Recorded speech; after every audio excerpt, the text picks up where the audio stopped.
Good morning, everyone, and welcome to today's web seminar. My name is Amy Lemley. I'm the Executive Director of John Burton Advocates for Youth, and we're very excited today to be sharing the findings from the 2017-18 THP Plus and THP Plus annual report. As our usual practice, we're going to give people a minute or two more to join today's web seminar, but thank you all for being here, and we're really looking forward to today's discussion.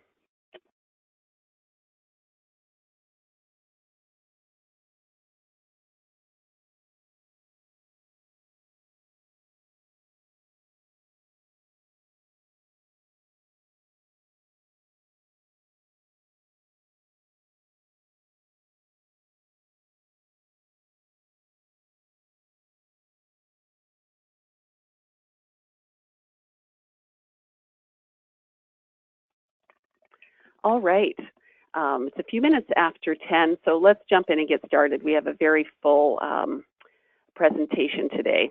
Again, my name is Amy Lemley. I'm with John Burton Advocates for Youth, and today's web seminar is on the 2017-18 THP Plus and THP Plus Foster Care Annual Report. This is actually the 13th annual report that we have done. Each year, we produce a report shortly after the end of the fiscal year to better understand what is happening in these important programs that serve transition-age youth in foster care and out of foster care. Before we jump into the findings, we're going to take a few minutes to make sure everyone has access. And what you have is the information to participate is here on your slide, the phone number, the access code. Today's web seminar is being recorded. It will be posted on our website. And in GoToWebinar, you're able to download the presentation, and you're also able to download the full report.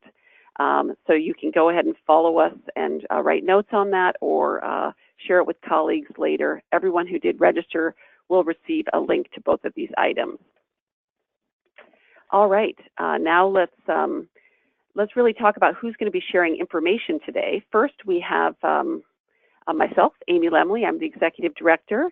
And next, we're going to hear from Carolyn Ho. Carolyn Ho is a project associate here at John Burton Advocates for Youth, and Carolyn really led the research on this important report. So we're very grateful to have her here today to present with us. Then I'll be turning it over to Simone Turekli, who will be doing the second part of the presentation, and then I'll be closing it out with Simone to talk about policy implications and to discuss questions and answers.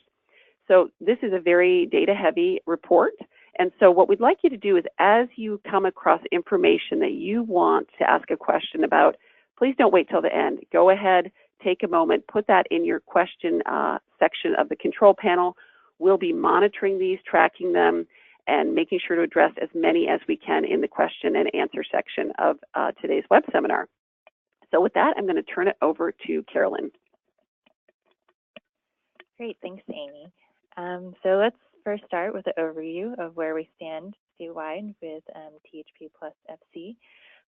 For a refresher, or those who may not be familiar with the program, THP+FC is a foster care placement option created by the California Fostering Connections to Success Act, also known as AB 12, and that extended foster care from age 18 to 21. And so THP+FC was established in 2012, and it is a program for current foster youth age 18 to 21 who are known as non-minor dependents, or MMDs. THP+FC was modeled after the THP Plus program, which is a program for former foster youth and is aimed at providing an age-appropriate placement for older youth. On the slide, you'll see some THP+FC by the numbers. According to our survey of the 68 licensed organizations, 59 are currently operating THP Plus programs, and they're doing so across 50 states. And if we were to count each county that they operate in as a separate program, in total, they are collectively operating 139 different programs. Next, we have THP Plus. This is a program that provides housing and supportive services for former foster youth, ages 18 to 24. The majority of them are going to be age 21 to 24, but we'll talk about a little more on that later. The program has been around for a while. It was established in 2005 and was a state-funded program for many years. But in 2011, the program was realigned to counties, and now each county receives an allocation from the $34.9 million THP Plus budget to run their programs. Eligible youth can access the program for up to 24 months. In counties that have opted into the THP Plus extension, youth enrolled in school can access the program for up to 36 months. And some THP numbers on the slide there. As of fiscal year end, there was 54 THP Plus providers operating 75 programs across 47 counties. And now let's look into how we drew our information to pull together this report. First, we administered a survey of the 59 organizations providing THP Plus programs. We had a response rate of 97%. And of the 54 organizations providing THP Plus programs, we had a response rate of 100%. So just really wanted to do a quick thank you for all the housing providers who took time to submit information to us. It really was helpful to really pull this together. So we also gathered information on statewide THP Plus spending from the 2011 realignment report, which provides a summary of outcome and spending data that allows for monitoring changes over time that they have occurred as a result of the 2011 realignment that I mentioned earlier. We also looked at the participant tracking system, which collects demographic and outcome data on participants in THP+FC and THP+. And data on over half of the participants statewide are captured through these systems. And lastly, we gathered information on THP+FC placement numbers from the California Child Welfare Indicators Project, which makes data that is entered into the Child Welfare Case Management System available for analysis like we're doing now through our annual report. And so let's go right into some of the demographic findings that we gathered. The number of MMDs placed in THP Plus has continuously increased since its implementation. We started out with 310 in 2013, and now we're at 1,916, which is 12% increase from just the previous year. Since we last surveyed THP plus FC providers in 2016, we know that 20 counties have seen an increase of the number of providers and 9 counties had a decrease in their numbers of providers.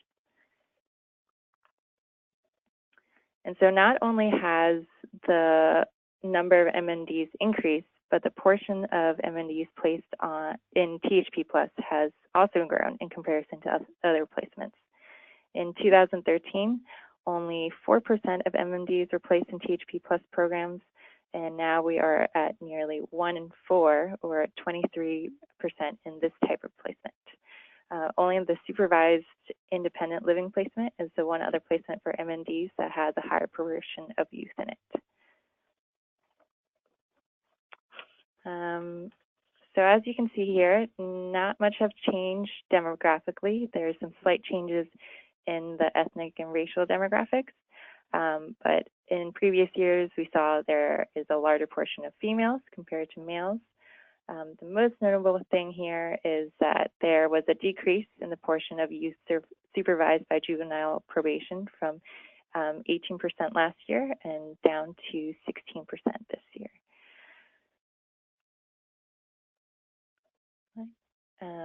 Now let's shift gears and talk about THP Plus. This is the program for former foster youth ages 18 to 21 or 24. For the first time in several years, we saw the number of THP Plus participants increase. Over the course of FY 17-18, the THP Plus program served a total of 1,946 youth, a 15% increase from FY 15-16. The bed capacity, on the other hand, remained relatively unchanged from previous years.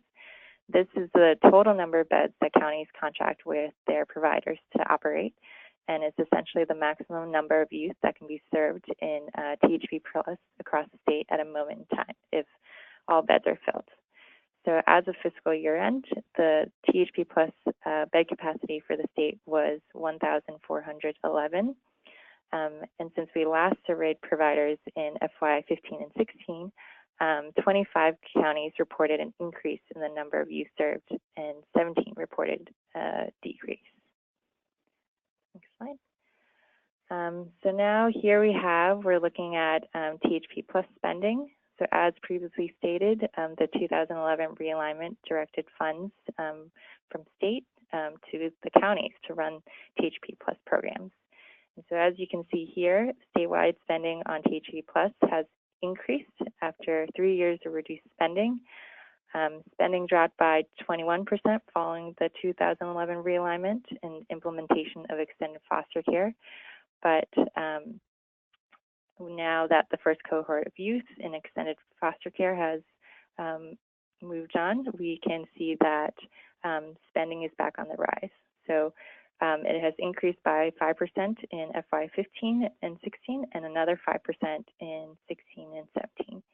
So it is now at $28.3 million for THP Plus expenditures. And so here we have a breakdown of how THP Plus and THP Plus FC are set up. These programs consist of 3 different types of housing models. The single site model refers to one apartment building complex owned by or leased by the THP Plus or THP Plus provider, where all the participants live. And then the scatter site model is in THP Plus, also referred to as the remote site model in THP Plus FC, refers to leasing apartments in various locations throughout the community and often in small clusters. And finally, the host family model refers to an arrangement where a host family or a family hosts the youth in their home, providing room and board. And so as you can see here in both programs, the remote or scatter site model is most prevalent. So we're looking here at the monthly, or the THP Plus rate, which is the monthly rate paid by counties to THP providers for each youth it serves.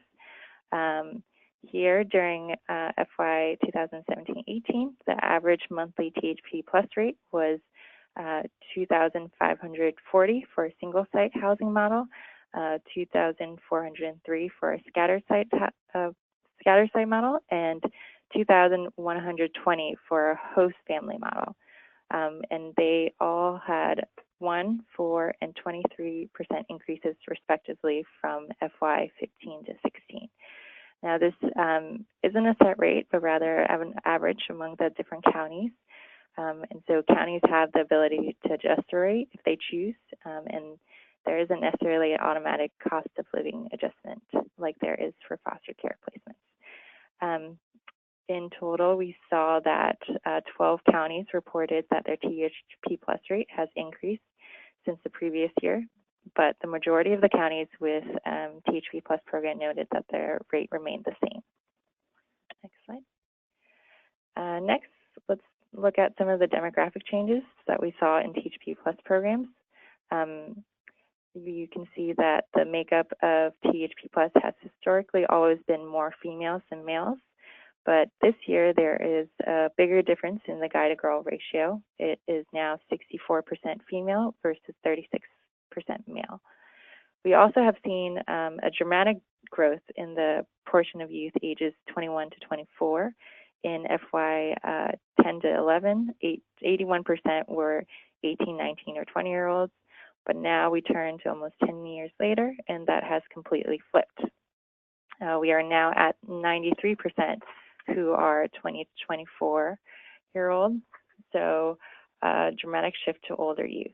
And so this is an implication of extended foster care implementation, where now 18, 19, 20-year-olds can go into foster care placements.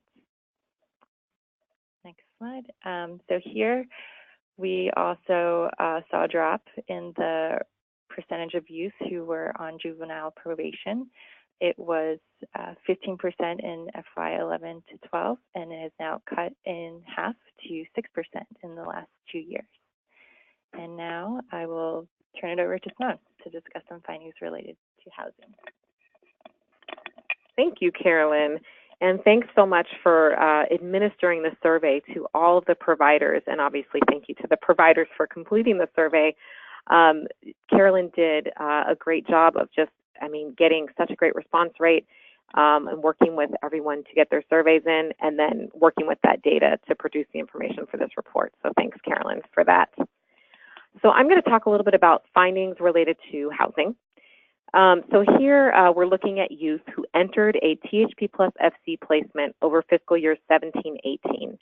And as you can see, there's a slight decrease from the past year, although still something to pay attention to because we're looking at still 1 in 5 youth homeless while they're in foster care. So these are non-minor dependents. 21% of them experienced homelessness before entering THP+FC. And then you can see 9% actually entered THP+FC directly from homelessness or unstable housing. And so we should really, these numbers should be 0, right? These are youth that are in foster care. So moving on to THP+ with this data. So here you're looking at youth who entered THP+ over fiscal year 17-18. And as you can see, there's been a decrease over the last 3 years, but we're still at a significant proportion of youth that are experiencing homelessness. More than 1 in 3 youth experienced homelessness between foster care and THP+, and then 17% entered THP+ directly from homelessness or unstable housing. So here you're looking at data on youth who exited a program over fiscal year 17-18. And as you can see for each color, so in the blue or in the orange/peach, the left-hand columns are where they lived immediately prior to entering the program. And then the right-hand columns are where youth exited to. So I know there's a lot there on that, in that table. What I think something to pay attention to is, what were the most common living settings to exit to? So, and that was living with a relative or other person in stable housing without paying rent for youth in THP+FC. That was at 22%. They exited to that living setting. And then for THP+, half, 50%, exited to a living setting where they were renting their own or shared housing and then paying rent. And then there are a couple more things that we'd like to note, and they're discussed further on the next couple of slides. So one of those things is 18% of youth exited THP+FC and transitioned into a THP+ program. So these are youth who are going kind of from the foster care placement, THP+FC, and then they're going into supportive housing, the program, THP+, for former foster youth. And this is an increase from last year. It was 14% previously, and then this past fiscal year, it was 18%. The next thing kind of from that chart that we just looked at is what we're looking at here are more youth entering THP+ from homelessness than THP+FC, but seeing a similar level of exit to homelessness when they leave the program. So kind of what you're looking at is the top box here. The orange is THP+FC, and then the bottom box is THP+, the blue box. And 12% of youth entered THP+FC from homelessness or unstable housing, and then 7% upon exit, 7% exit THP+FC into homelessness or unstable housing. I'm seeing a little typo on the slide. Apologies for that. It should say to instead of from. And then on the bottom, 20% of youth enter THP+ from homelessness or unstable housing, and then at exit, 6% are exiting THP+ into homelessness or unstable housing. What I think is interesting here is they start out with very different levels of homelessness. So we have 12% versus 20% going into these programs from homelessness or unstable housing. But then at exit from these programs, the percentage becomes very similar, 7 and 6. So next slide here, we hear about kind of the accessibility of THP+FC anecdotally often, right? People say, oh, there's not enough THP+FC in our county, or there are waiting lists. So we wanted to know more about this. In the survey, we asked about whether programs maintained waiting lists and then whether there were youth on those waiting lists. And so we found that at least 208 non-minor dependents were on waiting lists as of June 30th for THP+FC. When we looked at the overall proportion of non-minor dependents placed in THP+FC as compared to other placements, that figure is 23%, that was shared earlier. And then we asked ourselves, are there counties whose proportion of non-minor dependents placed in THP+FC is below that 23% figure? And we found that yes, there are. And so you'll see those counties in the table on the right-hand side of the screen with the smallest percentage at the bottom and the largest percentage at the top, but that are all under that kind of average. You know, what is the overall statewide proportion of youth placed in THP+FC? So this table is is an indication that there may be, you know, a need for additional THP+FC beds in these counties, and something to consider at the local level. So similarly, we hear anecdotally from people that certain counties would like more THP+ capacity. They would like their number of beds to increase. And this situation appears to be a little more dire than THP+FC. Statewide, 417 youth were actually on waiting lists for THP+ as of June 30th. And then in kind of exploring this further, we looked into the THP+ statewide budget to ask ourselves, where's the greatest disparity between the funding that a county has for THP+ and then the size of their THP+ eligible, their THP+ eligible population size. And so that county is by far Los Angeles.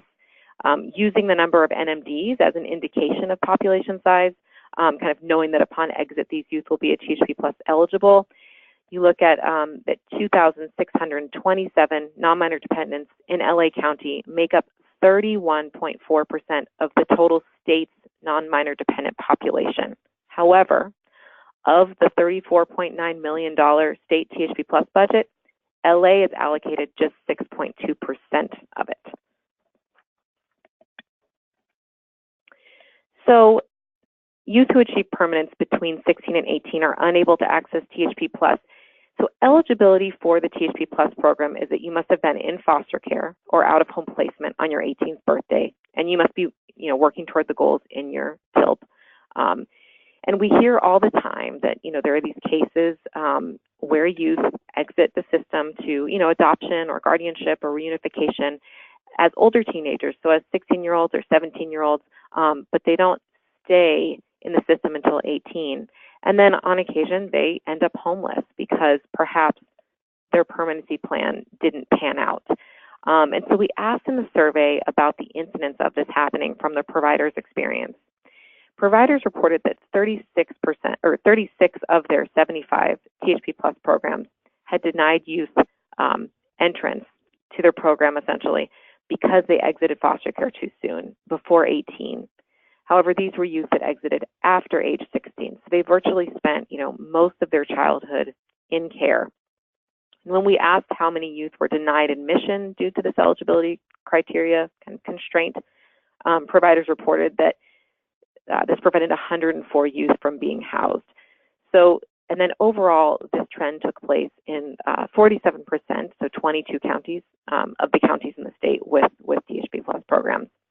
It's also important to remember that, you know, this is likely an underreporting because not all providers have data on this, but definitely a good information to know.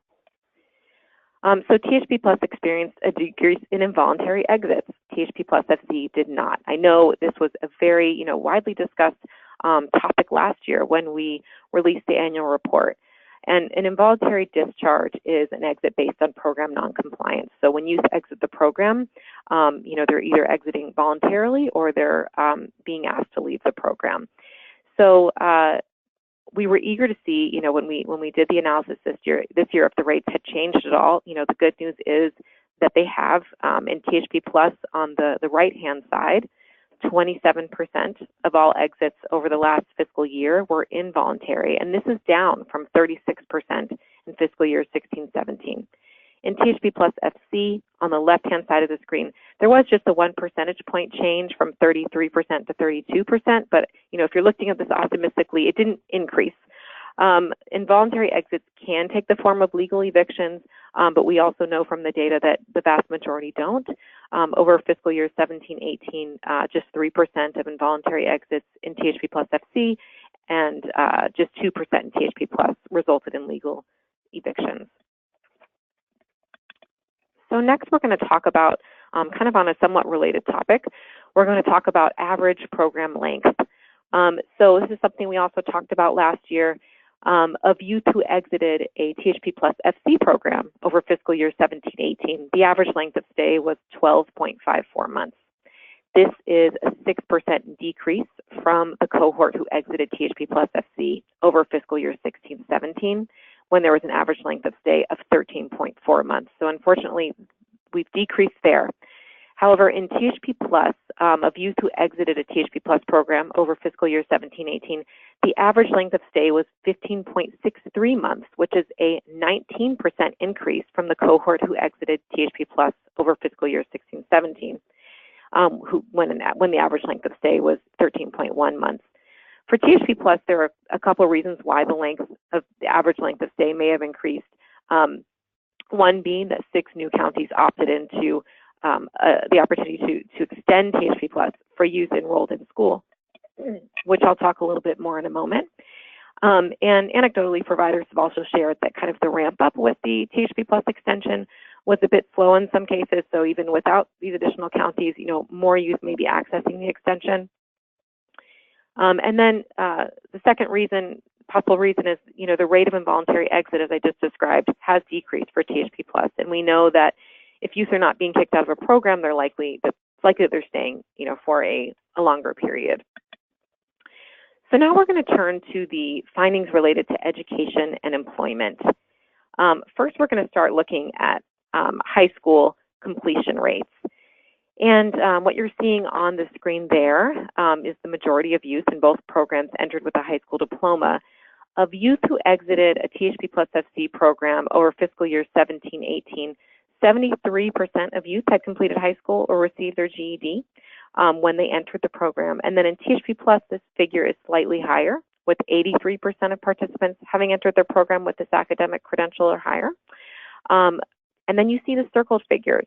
They start at different places, 73%, 83%, but then they end at much more similar places, 83% and 84% exit with the diploma or similar credential. So let's kind of move on to college achievement here. For THP+, if you look at this table, if you were to add up the numbers there, for THP+, combined 23% of youth enter THP+, either holding an associate degree or enrolled in a 2- or 4-year college. At exit, if you add up the numbers there, combined 24% of youth in THP+ are enrolled in college or holding a degree. And then for THP+FC, at entrance, 26% are in fact attending college, and at exit, 23% are attending or have achieved a degree. So for THP+FC, you can see the rate of college enrollment drops between entrance and exit. And then in THP+, there is a very modest increase in college achievement between entrance and exit. So next I'll talk a little bit about just the THP+ extension that I referenced. So as I said, more counties opted into the THP+ extension. The THP+ extension was created by Senate Bill 1252, which went into effect in 2015, and 6 new counties have opted into the extension based on data reported to us by CDSS a few weeks ago. The new counties are Kings, Nevada, Plumas, San Bernardino, San Joaquin, and Tulare. And you can see on the screen all 27 counties that have opted in. Youth in these counties, youth that opt in, or the counties that opt in, youth in those counties can access THP+ for an additional 12 months on top of that 24 months. So a total of 36 months, or up to age 25, whichever comes first, as opposed to age 24. And they can do this if they're enrolled in school, so secondary or post-secondary education. So they can access the extension if they're enrolled in school. So to continue on to talk a little bit about college here, 1 in 5 college students lost their financial aid due to failure to meet satisfactory academic progress requirements. So kind of before I talk about what we learned here, I just want to tell you what is satisfactory academic progress for those who might not know. So there's 3 parts of it. The first is maintaining a minimum GPA. Most schools require a 2.0. The second is completing your educational goal in a reasonable amount of time. So some students have their goal is transfer, some students it's a degree, some it's a certificate. Students can receive financial aid for 150% of the units required to complete that program or degree. Once they go beyond that 150%, they are not meeting SAP. And then the third piece is passing enough classes along the way, and there's a 67% rate of completion required. And probably most commonly you hear about this on the GPA side.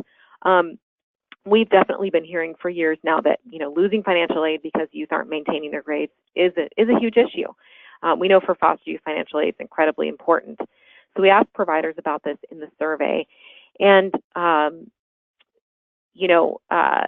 what they reported is that 1 in 5 college students in their programs lost financial aid due to failure to meet SAP requirements. So we know that this is certainly happening, and 527 college attending program participants, so that's 20%. Of the 527 college attending program participants, 20% of those 104 youth lost their financial aid because they did not meet satisfactory academic progress requirements. And that's in THP+. For THP+FC, providers reported that there were 918 youth in their programs in college, and then 20% of those youth, so 185, lost their financial aid due to failure to maintaining SAP. And then it's also, important to note that this is likely an underreporting. Not all programs track this information. Not all programs are aware when this happens with the youth in their programs. So moving on to employment. So employment continues to be an area where participants in both programs make gains. Youth who exited a THP+FC program over fiscal year 17-18 experienced an increase in their rate of employment from 38% at entrance to 44% at exit. And then youth in the THP Plus program over fiscal year 17-18 experienced an increase in their rate of employment from 50% at entrance to 57% at exit. And then to note also, the percentage of employed youth who were working full-time, also increased in both programs between entrance and exit. In THP Plus FC from 8% to 19%, and in THP Plus from 24% to 33%. So our last finding section here is health and well-being. To start, you can see in the blue box, 98% of youth in THP Plus are enrolled in health insurance, which is great news. And all youth participating in THP Plus FC are automatically covered by Medi-Cal because they're dependents of the child welfare or juvenile probation systems. And, for former foster youth, we'd of course like to see this at 100%. 98 is pretty good. The Patient Protection and Affordable Care Act provides former foster youth free health insurance up until the age of 26. And in California, youth are actually under age 26 are eligible for Medi-Cal benefits if they were in foster care in any state at age 18 or older. So we're really lucky to have that, and we can see that we're doing pretty good in healthcare enrollment. As far as public benefits of youth who exited THP Plus FC program over fiscal year 17-18, 5% of participants were accessing public benefits at entrance, and then this increased to 21% upon exit. For THP Plus, the percentage of youth accessing public benefits increased from 29% at entrance to 34% at exit. And if you're wondering what these benefits include, that's SSI, General Assistance, CalFresh, WIC, CalWorks, and subsidized childcare. So moving into discussion about pregnant and parenting youth. So a significant number of young women become parents while they're participating in these programs. We do in the report look at this data for both genders, and that's included, and you can look to the report if you want to see that information. But we wanted to include here where this is illuminated, and this is when you look at data on young women. Of young women who exited the THP+FC program over fiscal year 17-18, the proportion who were custodial mothers, so who had their child living or children living with them, increased from 6% at entrance to 23% upon exit from the program. So that many young women are becoming mothers during their time in THP+FC. In THP+, the proportion of custodial mothers increased from 28% at entrance to 39% at exit. And now I'm going to turn it over to Amy to talk a little bit about the policy and practice implications. Thank you, Simone.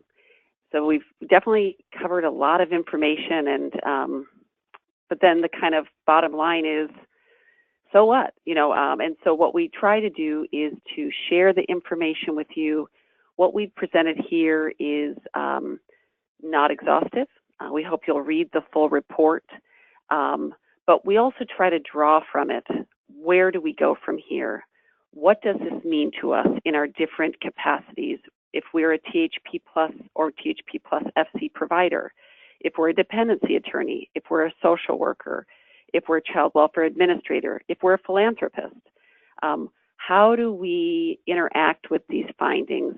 How do we use them to instruct our practice? And that's what we're going to do in this next section, is try to drill down into a handful of policy and practice implications. So let's start with the first one. And the first one is really about THP+. We're seeing a growth in demand for the program. We have over 400 young people on wait lists, which we do expect is a bit of an undercount. And then we really have a pressing issue in Los Angeles County. Simone really pointed out that disparity. Now, that's not new news. It's been that way for some time. But it really, with the housing affordability crisis that we all find ourselves in, is bringing it to a head. And so how can we think about this program and meet this tremendous need statewide? And so what you have on the slide is two possible strategies. One is to take the existing budget and potentially reallocate it. So we have the state budget, and should it be reallocated to reflect demand around the state? One thing to point out on that is of the 58 counties, 11 receive an allocation of $1.5 million, but do not operate a THP+ program. Now you're going to probably scratching your head and say, well, why do they get money if they don't operate a program? And the reality is that's largely, 5 of them never operated a program. 6 of them have stopped operating a program since 2011 realignment. That's one strategy. We don't really like that one as much because we don't want to steal from Peter to pay Paul. Instead, we're really thinking and talking about an augmentation, is to say, can we bring more resources to parts of the state, including Los Angeles County, that really need more resources and need more budget? And so, yes, a THP+ was realigned, but that doesn't prohibit an augmentation at the state level. So we're continuing to have conversations with stakeholders around the state, trying to understand how much would be needed to try and chip away at this issue, because children and youth who are in foster care, when they're discharged from foster care, that's still squarely in the duty of our child welfare system. With the mounting homelessness issue, the last thing we want to do as a system is to contribute to adult homelessness. So that's really the first practice and policy implementation. Let's double down on this important, well-established statewide program and really use it to meet the needs that we're seeing around the state. The second policy and practice implication has to do with the finding that Simone presented around youth who are exiting to permanence between 16 and 18. And so these are young people who are exiting to guardianship, adoption, or reunification at 16, and yet they are, and they're not eligible for THP+. And so a really, clear implication is that eligibility for THP+ should be changed to align it with other transition age youth programs. And what you see on the chart before you is a list of programs. And, all of these programs, young people are eligible for them if they were in care. Most of them, it's age 13. For independent student status, it's age 13, in recognition of the fact that an older youth in care is a highly vulnerable youth. And so you have the Chafee Education Training Voucher, again, the independent student status for financial aid, AAP, guardianship assistance, ILP, and the community college's Next Up program. Not on there, but it also should be, is also priority registration in our colleges. So there's a consensus from a policy perspective that if a young person is in care at 16, that they are highly vulnerable, and that we all know that adoption assistance, adoption, guardianship, and reunification are not magic wands. And so is it time to revisit that eligibility, bring it down, make it consistent with these other transition age youth programs, and let's not let these young people fall through the safety net. So that is a second policy implication that we're thinking about and discussing. A third one is, how do we keep THP+ alive and healthy? And so the THP+ rate must grow with inflation to maintain providers and ensure access. And so what you see here is we've had a significant increase in the cost of living in California since 2008. That's not news to anybody on this web seminar. We live in a very expensive area. We love it. I wouldn't live anywhere else, but it can be a very expensive place to live. During that same time period, the rate has only increased 4.7%. So this rate is not keeping pace with inflation. If it were, it would be $2,732, and that's for the scattered site model. And that's even assuming that the rate in 2008 was adequate. But even if it were, it's not keeping pace with inflation. And when we look at different parts of the state, such as high-cost coastal parts, we know that rate is in 2008 was not adequate. So this rate is losing its value. And so one of two things is happening in the provider community, and we hear this from the providers as we survey them, as we interview them. Some are exiting the space, and they're saying, I can't make THP+ pencil out. We care about these young people. We want to serve them. And that isn't good for the young people, and it's not good for the sector. And so we need to really balance the interests of counties, of providers, and youth, and find a way to maintain the health and well-being of this program. The chart below really breaks down where the counties fall in their rates, and we will be making available what the average rate is by placement type for all counties, just in a spirit of transparency. And so the most troubling ones are those 9 counties that are at that lowest rate, that are 60% or below. And for each of these categories, we gave examples. When a provider is paid at that level, you're really, challenged. Not necessarily in all parts of the state, because we know some parts of the state are much more, cost of living is lower. As you go up, we've got 10 counties that pay in that second tier, 6 counties that pay in that third tier, and then I'm really proud and satisfied to say that the biggest number of counties are paying at that over the highest rate. And as an example, we got Orange County, which is paying $3,090. I mean, that is a healthy, a fair rate. And again, this is a monthly rate to provide the housing and all of the supportive services for a highly vulnerable young person. So when I look at that chart overall, I see a lot that's going right, and I'm seeing some areas where we may be at risk of losing providers if we don't revisit those rates. Next, let's turn to some of the homelessness data. So Simone presented a lot of data. Young people are experiencing homelessness while they are in foster care, which I think for some of us is almost, I mean, I know it's true. The Cal Youth study says it's true. Our own study here shows that young people are experiencing homelessness. And yet I also then turn to the fact that foster care is a 4E entitlement. And I think, how do we bridge that? How do we figure that out? How do we address it? And there's been a lot of conversations. And so one that we believe is a implication, one thing that's implicated from these findings is that we do have to help young people actually locate and secure housing. As Carolyn presented, the most young people in extended foster care are in a supervised independent living placement.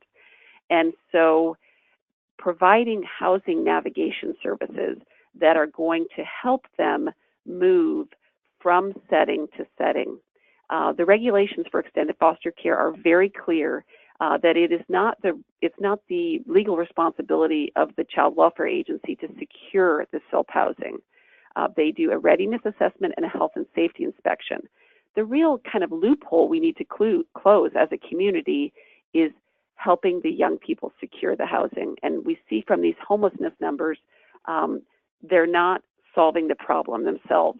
And so this policy and practice implication is identifying supportive adults who can help them identify arrangements, helping them actually secure those housing options, who are able to help with roommate matching, cultivating landlords, communicating with landlords, and then really offering financial assistance for move-in, security deposits, setup costs, and basic furnishing.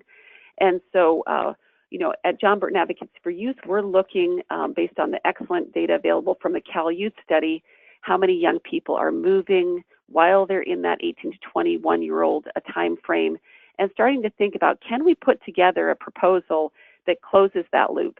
Because I think where there is consensus is nobody is happy about that. Nobody wants that. We all can work together to find a practical solution to address that. And we believe that that is one that could do it. This next policy and practice implication is a little bit more complicated, and it's around the issue of THP+FC. Again, as the data that Simone presented, statewide we have 23% of young people placed in THP+FC. And we know many of them are more vulnerable. So these are young people with serious mental illness, custodial parents, young people with physical disabilities. And so there are many young people on waiting lists for THP+FC. So kind of the question is, how do we get more of it? And so that's a question that we want to ask with this whole community. When you talk to providers and counties want more of it. Providers want to offer more of it. Something is happening in the middle that is not resulting in the building of the capacity that we need on the ground. And so what it means is young people are going into SILPs. Young people who want to be in THP+FC are going into SILPs. Practically, if there's not a placement to place a young person at THP+FC, that can be the only thing available to them. And so we need to find a way to build the capacity of THP+FC, and we really don't have a clear path forward for this. I think this one is a combination of working with providers to commit to build their capacities one by one. And so we're going to be working with the THP+FC community on this and really working to build this capacity, because as it is currently, we have young people who are in SILPs that don't want to be in SILPs and who would be better served by THP+FC. The next implication is really reflecting on the data that Simone presented on the percentage of young women who are becoming custodial parents. When I first saw that data, I talked to Carolyn and Simone. I said, that needs to be rerun again, because I was so blown off out of the water. Essentially, these programs, particularly THP+FC, 6% enter the program as a custodial parent, 23 exit the program. That is almost a four-fold increase in the percentage of young people who are custodial parents. Now, the research that we conduct is much more applied and certainly not to the academic standard of the CalU study and the University of Chicago team. And yet we had, I think, virtually full response from the providers. And so we need to aggressively bring sexual and reproductive health services to these young people, particularly in THP+FC. And so here on this slide are a few things that we can do today, like by the end of the day, to get this conversation started. First, SB 89 passed in 2017. Every caregiver is required to be trained on the reproductive and sexual health rights of youth in foster care. So first, talk to your county. Say, when will we get our SB 89 training? Second, the state has developed an excellent brochure called Know Your Rights. Give it to every young person that you're serving. It's also available in Spanish. Third, look at your policies and procedures, and if you don't see the word sexual or reproductive health, there's something wrong. Go to those policies and procedures, make sure they comply with state requirements, but go beyond minimum legal compliance, and really as a team ask yourself, what are we doing not to react to this issue, but to proactively respond? Develop a training strategy. How can you really develop the capacity of your staff to address this issue? And then really, equally important is engage your young people. They have the solutions here. They know how they want to be talked about this, how they want to talk about this issue. These are young adults, and they're more than willing and interested in engaging in this conversation. And so this is urgent. I mean, all these are urgent, but this is something that we need to do today, that we can do today. And so we hope that many of you will take action on that. If you are from a county point of view, convene your providers and say, it's our expectation. We want to know what you're doing about this. How can we work together? And I know this is happening in many counties. And so hopefully we can report back next year and see a leveling off of that significant rate increase in becoming custodial parents. Next, we have a policy and practice implication that has to do with the income of foster youth. So again, employment and income is the area where both of these programs consistently pay dividends. But as I'm sure you guys noticed, they're still very low income and they're still mostly not employed. And so we have to bring anti-poverty resources to these vulnerable young people. And California this year expanded the state's earned income tax credit. And so we really are urging providers, counties, attorneys, judges, philanthropists to get informed about this expansion. Prior to the adoption of the California state budget this year, the California EITC was only available to individuals under age 24 if they were parents. The state has expanded it so that you do not have to be a parent to be eligible for the California Earned Income Tax Credit. That second portion of the slide shows what young people can receive in terms of the credit. Now, you might say the figure for non-parenting youth is quite low, but the reality is, and the evidence shows, that when low-income workers complete their taxes, they are refunded, a lot of the taxes that they've paid. So this is the benefit they're going to get from the EITC, but they're also going to get the benefit of their income tax return. And so what you can do, the Franchise Tax Board is just really showing a lot of leadership on being concerned about the transition age youth. Call and order your materials or email Jason at the Franchise Tax Board. They will send you posters, they will send you brochures, they will send you stickers. Develop an organizational strategy.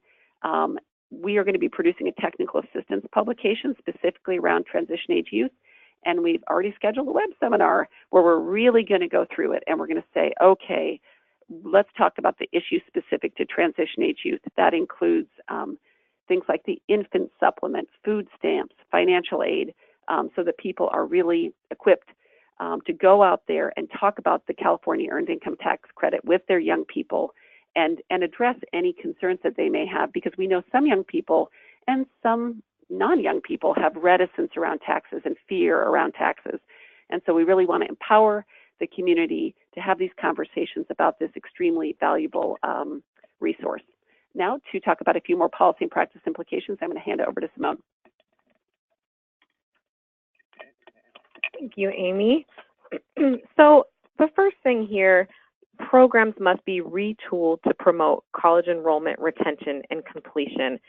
So you heard earlier that when we look at outcome data on college achievement or progress made in college, you know, it's minimal for THP Plus, and it's not really there for THP Plus FC.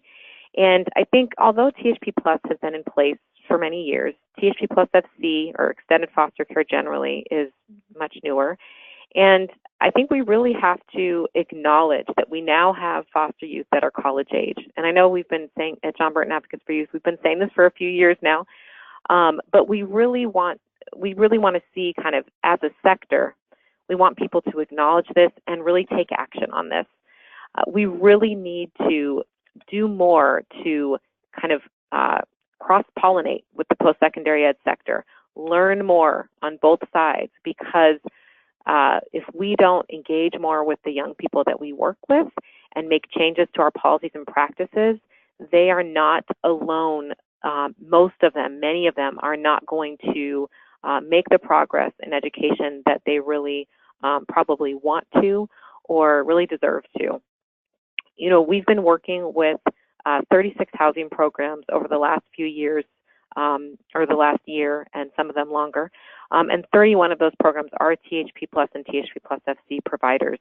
And we've been working with them on improving their capacity to support youth in college through what we call the Beyond the Safety Net initiative.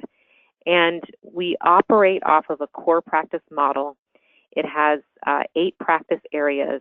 And these are kind of things that if you adopt, you will be better positioned to support youth in enrolling in and complete, you know, staying in college and completing college.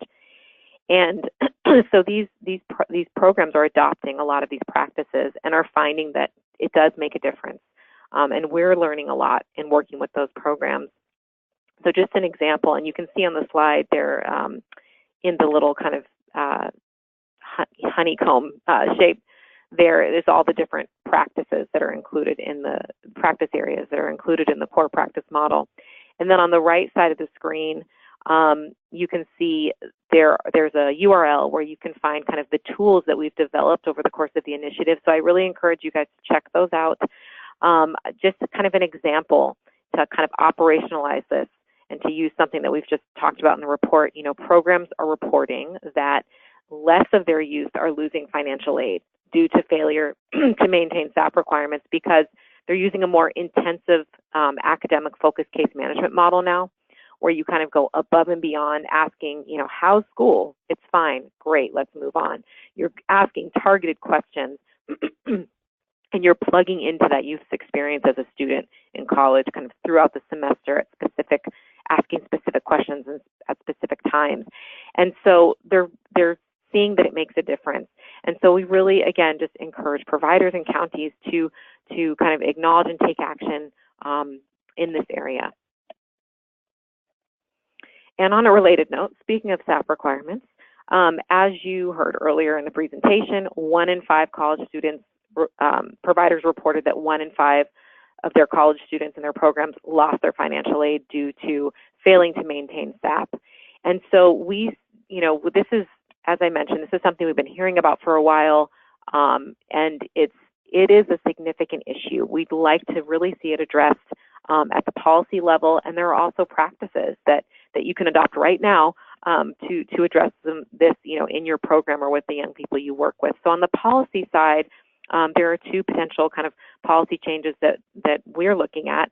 One is to remove SAP requirements for the Chafee Education and Training Voucher. As many of you probably know, Chafee is the only form of financial aid that's solely for foster youth.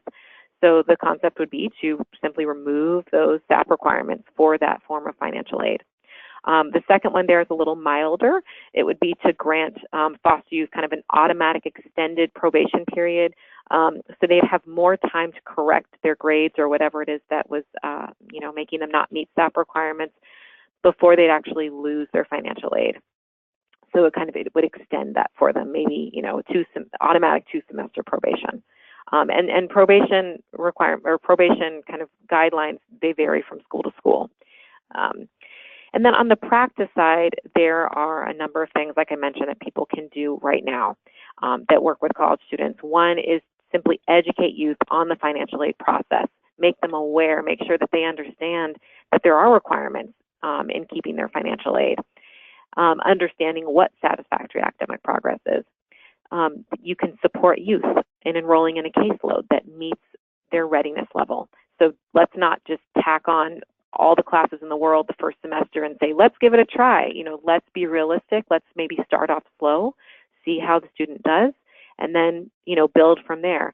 Part of that is, if you're working with current former foster youth that are attending college, having them, when they go to meet with their academic advisor, having them meet with someone from one of the support programs versus just a general academic advisor, because these folks know, have a better idea of, what is realistic, and they understand kind of the unique experience of foster youth and that there might be some challenges there with college. The next one is to really, like I mentioned, engaging youth throughout the semester to identify crises before it's too late. And then lastly, if a youth does lose their financial aid, assist them with filing an appeal, right? So next recommendation or policy and practice implication, THP+ services should shift to meet the unique needs of young families. So you heard earlier that THP+ is now almost all 21 to 24-year-olds, and is 64% female. Kind of combining that with the rates of youth becoming parents, it's likely that we'll continue to see a shift toward THP+, serving young women who are mothers. Now, as Amy presented a few minutes ago, I think there's work to be done to provide family planning services and stuff on the preventative side for youth who that is not their intention or desire. But our reality is that this is a program that is serving young families. And so kind of on the case management level, we should obviously be making sure youth are connected to key benefits. And then kind of at the county level, all counties should implement a parenting rate. Santa Clara County is, I believe it's $400 higher per youth per month for a youth who has, for a young woman or a young man who has a child living with them. They're a custodial parent. So their parenting youth receive the provider receives a higher rate on that family, family's behalf, because we know that it's more expensive to house a family than house a single person, and it's more expensive to case manage a family than to case manage a single person. Kind of at a programmatic level, considering partnerships with evidence-based home visiting programs like Nurse-Family Partnership, and then ensuring access to reproductive and sexual health care. So this might mean, partnering with Planned Parenthood or with your county's PrEP or I&E provider, if you have one, to have them come deliver community-based education, or it might mean just making sure youth know how to access family planning services through these providers. So moving on here, practice and policy changes are required to reduce involuntary exits and increase length of stay. So you saw earlier in the presentation that, yes, we have made some improvements on the THP+ side in these areas, but we still would like to work on improving. And the first step to improving something is, I many years ago worked for someone who said, if you want to make something better, you have to count it first. So you have to measure it. So whether you're working with youth on mental health goals and behavioral goals, and it's counting the amount of times they're doing something, or you're at a programmatic level, maybe it's not behavior modification for a client, but it's at a programmatic level, you're counting the number of times, or you're measuring the rate at which something's happening. Either way, we have to measure it before we take action to try to modify it. And so then once you measure something, once you track the rate of your involuntary exits, or your average length of stay maybe, you then have to figure out if you see trends, right? So For example, an organization, I think it was a couple years ago, said, hey, or I guess it was last year, it was after we talked about involuntary exits, they said, we looked at data on our organization's involuntary exits to see was there a certain demographic of youth that was being kicked out, and it was our 18-year-olds. So they then had a piece of information to look into further. Well, why do we think that's happening? Maybe it's conducting interviews with those 18-year-olds. Maybe it's looking at what some of the other, correlations are there. And then once you have some more information, you can make changes. You can modify your program really to address that issue. And really what I'm describing here, as many of you have caught on, this is just data-driven decision making. And so we really want to use data because we have it to make changes to our programs. And then lastly there is try adopting practices associated with housing first. So housing first is, where housing is not tied to education or employment or sobriety or other requirements. And it's been found to keep people housed longer. We know it's an evidence-based practice. So leveraging relationships and good social work to motivate young people to engage in work in school is really where it's at, and focusing less on making it a condition of their housing. Of course, this is a bit complicated in THP+FC. There are participation conditions with extended foster care. But I would say a good start is making sure that your county or your organization is not setting requirements that go above and beyond what is minimally required for extended foster care for youth in THP+FC, or what is minimally required in THP+, which is youth must be working toward the goals in their TILP, which often are education and employment goals, but are not always, as stringent as sometimes the requirements that I think are set. So now we're going to finish up here with our Q&A, but before that, I know you can get this from your control panel, you can download the report, but this URL, this link, it's a permalink, so you can visit it in a week, and the most updated, the report will be there. So you can get it there, or you can get it today from your control panel. Now I'm going to pass it over to Amy to moderate our question and answer session. Thank you, Simone.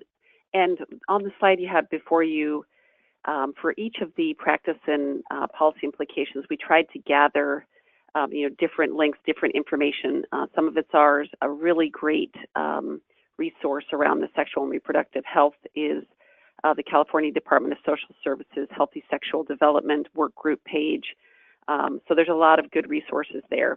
But let's jump right in. And there's a lot of interesting comments too. And I really appreciate these comments because, they're people who are in the field and having this experience. This comment I just want to read is, our THP+FC and THP+ providers are challenged in accommodating, and this is from a county representative, young adults with chronic and unstable mental health care needs, as well as those with substance abuse disorders, and young adults with more than one child. I think this has contributed to the lower than state average. The current funding levels are inadequate to add needed services, but we are exploring leveraging other resources. We're also exploring the expansion of single sites, as this seems to be better suited living and supervision structure for young adults with complex care needs. I think that is a very interesting point, and that is an underutilized model in THP+ and THP+FC. And I think that's a very interesting point that's being made about the additional, opportunities it presents for supervision and support, such as supervised medication management, daily visitation, and just being on site to respond to day-to-day needs. Now we'll turn to a question, and this one's for you, Simone. SB 1252 extension. It provides young people an extra year of THP+. You said they need to be in school, but what does that mean specifically? So to access the extra year of THP+, they need to either be completing high school, so secondary school, and it could be, it doesn't have to be traditional high school, obviously. This could be completing their GED or equivalent certificate. And the other way to access the extension is to be in post-secondary education, and that includes not just traditional community colleges or four-year schools, that also includes vocational training from accredited institutions. This next question is for you, Carolyn. Someone wants to know, what does scattered site mean?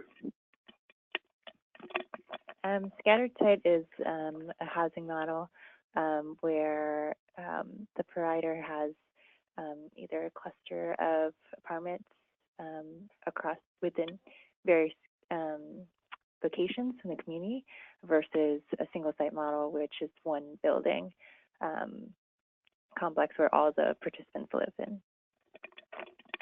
Thanks, Carolyn. Here is a practice that a county representative has offered and around the preventing and supporting young families. And she writes, a practice that I've implemented in my AB 12 unit is my worker will talk with their NMD and offer the opportunity to have a public health nurse. The workers are making these referrals when they are pregnant and once the babies arrive. So, I mean, that sounds great. It really is supporting these young families as early as possible. Another county representative has written in and said, I'm interested in compiling our county-specific data to compare with the report's aggregate data and then engage our public-private collaborative focused on foster youth outcomes to identify county priorities and ideas in response to the report findings. That's exactly the way we're hoping this report will be used. You know, 58 flowers bloom. It's a big, complicated, and diverse state. And far be it from us sitting in San Francisco to tell you in Imperial County what's happening. This is meant to be a catalyst for a local conversation. Bring these findings back to your county. Be curious about whether what you're reading in this report is reflecting your reality, and engage in a dialogue. You know, because that is how we're going to really improve these programs, is working together and understanding what the experience of young people are. So there's a question, is scattered site the same as remote site? Remote site is the name for it in THP+FC, and scattered site is the name for the program in THP+. So there's just slightly different terminology. Another question is, can you discuss the housing first approach in more detail? I guess what I would say is probably not on this web seminar. It is a growing movement kind of nationwide, and in California it is has been kind of codified as our preferred practice through passage of legislation, SB 1380 several years ago, authored by Holly Mitchell. But in our follow-up materials, we will send some links to what housing first is and what it isn't. Unfortunately, it often gets confused with housing first means no supportive services, and that certainly isn't what it means for transition age youth who absolutely do need supportive services. So here's a question for you, Simone. Is there a caseload cap for case managers to be successful and provide quality services?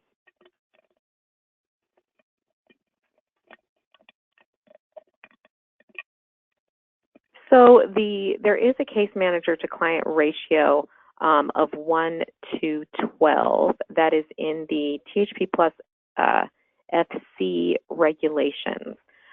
But, you know, that is not something that THP+ is required to adhere to. I would say that that's probably a good start, but I'd also say to look at your population. So if you have youth that are, as people have raised, parenting or have mental health needs or have other needs that make more intensive case management required, then I would say going above and beyond obviously is a good option for your program. So 1 to 12 is the requirement for THP+FC, but that is a minimum. This one's back to you as well, Simone. Is there a specific number of units a youth must be enrolled in order to qualify for the third year? So that's funny. I just got that question earlier this week. So the ACIN that talks about the extension references an attachment to an ACL for extended foster care. In that attachment, it talks about a 6-unit minimum. But there's not very prescriptive language in the ACIN and extended foster care about that requirement. It simply, references that. It says, for more information on post-secondary education, see attachment A in this ACL on extended foster care, which is not the extension for THP+.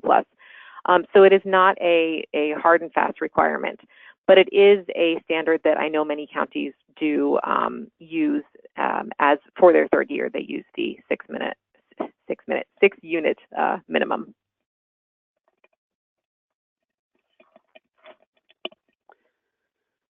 Okay. All right. So here's a good question and kind of a point, which is, if counties are not running programs, I'm interested in why we wouldn't want to allocate those funds. I don't see it as robbing Peter to pay Paul. And that's a very, that's a fair point of view. Part of it really has to do with 2011 realignment. And so when THP Plus was realigned, an allocation was made to all of the counties, again, and including a small number of counties got an allocation that were not operating programs. And, I don't know exactly what the rationale for that was, but my sense would be it's if they want to operate a program in the future. And those programs are those counties are extremely small counties with almost a single-digit number of foster youth. So this isn't, our big urban counties. These are, and so they left the door open for those counties to operate programs in the future. I got the list right here. It's Alpine, Amador, Sierra, Mono, San Benito. So these are, they're, every county is important, but these are counties that at that time weren't operating. They got an allocation to keep that door open. They haven't gone through that door as of 2018, and we've since had a couple more exit through that door. And so we want to kind of find a solution that, if these counties want to operate programs, to keep that option open. And we also know, even if all of that money was realigned, because these are very small counties with very small foster youth populations, they were not allocated a lot. The total is $1.5 million. And $1.5 million is not going to address the demand needs we're experiencing. So it's not an either or, it could be an and, but do we want to close off the possibility of these counties operating this program? I think that's where the conversation is, and that just requires more individual conversations with representatives there to see what they're thinking about in the future. We would love it to have this program in 58 counties and to be available for any young person who needs it. But, so a very, very fair point. I don't think there's, necessarily consensus at this point. That's just kind of where we're trending. We want to keep that possibility alive. So here's just a few more questions, and then we'll wrap it up. So this is really to you, Simone, is can you give us an example of a specific practice that a THP Plus or THP+FC provider is using to improve college outcomes? Sure, I can give you many. I'll pick one. I think one really important practice, I talked earlier about kind of using academic focus case management, so I won't use that one. I'll use another one of my favorites, which is really establishing, if it's not already established, and or enhancing their relationship with their local campus support programs. So we have great supports for current and former foster youth on most of California's college campuses. Some are even state-funded programs on our community college campuses. And these programs make a huge difference. So when youth are attending college and they're accessing support from these programs, they do better. So first off is obviously making sure that there's kind of these warm referrals, the youth are accessing these programs. But it's really about going further. It's about being on a first-name basis. It's about having a relationship between your housing program and that campus support program, because then you guys can work together to support the student, both at home and at school. And you can also communicate about when crisis does arise and figure out how to wrap supports around that young person. All right, and thank you to the participant who is reminding me and encouraging me to ask a question about next up. And next up is a program, but why don't you tell us about it, Simone, and what it is, and how it relates to THP Plus and THP Plus foster care. So that was a great bridge from what I was just mentioning. So the state-funded program I mentioned that's on our California community college campuses is called Next Up. Some of you might be familiar with it through the name KFES. The name has changed, but so KFES Next Up is on many of our community college campuses across the state, and it is a program that provides some financial assistance. It provides kind of referrals to different departments across campuses to support youth with financial aid and accessing other services. It provides help and support around if youth are having housing issues or if youth are having other types of basic needs issues, counseling. You know, it's a campus support program for current and former foster youth.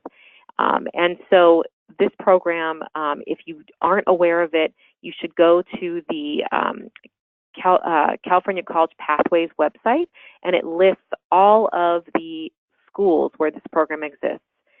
It was just recently expanded, so it's at even more schools now than it was previously.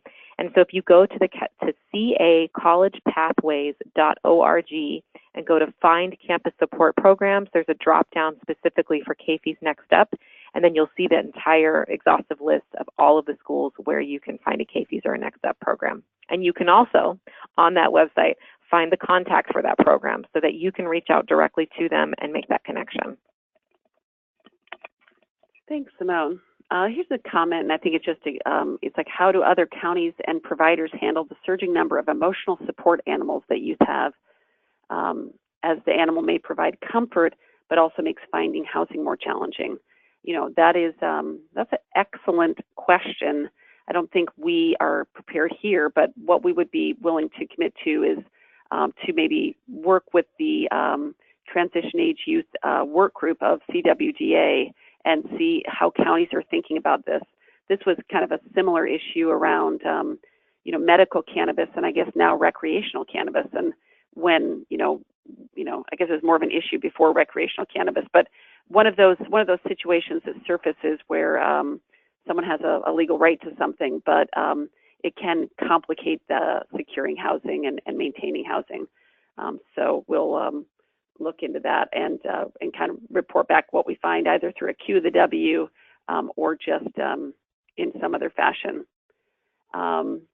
So here's a comment based on your response, Simone, about Next Up, which is just it's a ILP, a county representative saying, I'd encourage all ILP and AB12 supervisors to meet with their Next Up managers to discuss young people's training needs. So, and that's a very excellent recommendation. And I know, Simone, that part of the core practice model is actually going on campus, kind of stepping out of our virtual bubble that we all live in, looking at the physical structure, and seeing that, which maybe sounds daunting for every young person, but I know that that's something that can really make a difference.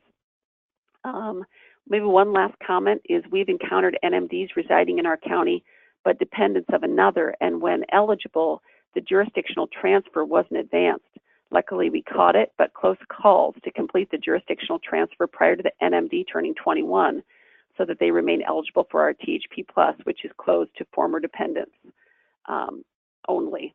And so that is, that's a very, you know, each case being handled in the most careful fashion is so important as they navigate their way through this. I know that out-of-county, serving out-of-county youth is something that certainly came up in our interviews and our surveying. So I'm going to hand it over to Simone to share her thoughts on that. Thanks, Amy. Yeah, this is something we actually looked into 1 or 2 years ago. We actually surveyed all counties, but this is now old data, but surveyed all counties about whether they serve out-of-county youth in their THP Plus programs, because we frequently got phone calls like, do you know if I can enter this program if I'm from another county? And you know, it's a mixed bag. So it's something that counties can do, and we obviously encourage counties to do if they're able. But not all counties serve out-of-county youth.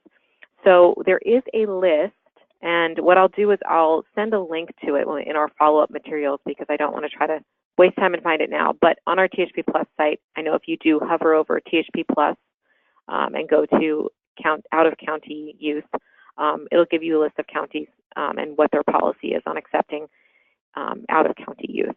Many counties, what they said was, we do accept out of county youth, but we prioritize our county's youth first.